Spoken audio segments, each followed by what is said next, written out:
নায়িকার মতো মাইয়া দেখে প্রেম করবা আর সে নাটক করলেই দোষ?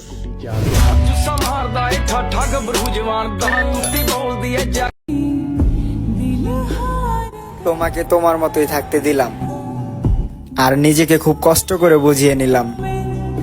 আর বিরক্ত করব না, যাও তোমাকে ভালো থাকতে দিলাম। আমি দুঃখ হয়ে ঝরে গেলে তুমি আমাকে ফুল ভেবে কুড়িয়ে নিও।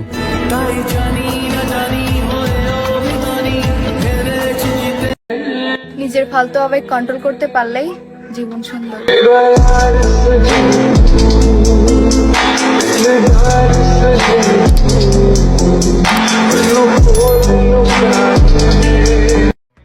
আমি জানি না আমি কিভাবে জিতবো, কিন্তু আমার এটা জানা আছে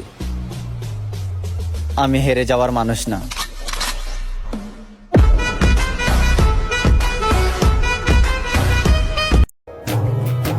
আমি চাঁদ দেখেছি, আমি সুরজ দেখেছি, কিন্তু তোমাকে দেখার মাঝে আমি আমার শান্তি খুঁজে পেয়েছি।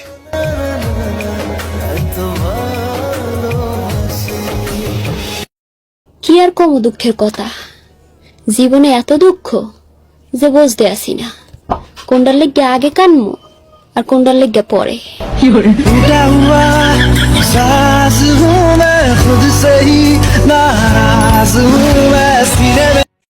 আজকে তো 3 অক্টোবর, হ্যাপি মিসিং ডে। তো আজকে মেনশন করুন আপনার প্রিয় মানুষটাকে, যাকে আপনি প্রত্যেকটা সেকেন্ড মিস করেন।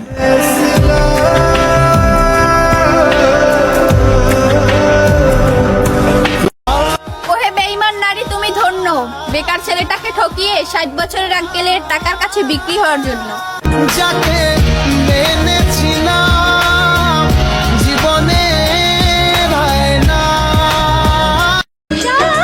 হয়তো বাংলা সিনেমার সালমান শাহ না, আমার এই গেটআপটার সাথে ব্যাকগ্রাউন্ড মিউজিকটা কেমন লাগতেছে একটু মন থেকে বলে যাবেন।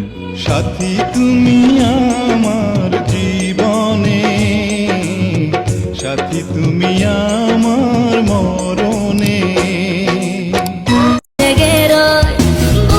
আমাদের আবার দেখা হবে। এবার যখনই তুমি আমার চোখের দিকে তাকাবে তুমিই কষ্ট পাবে।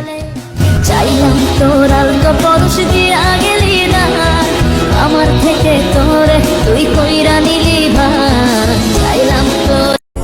তুমি একটু বেশি স্পেশাল, কারণ এত মানুষের ভিড়ে আমার তোমাকেই ভালো লাগে।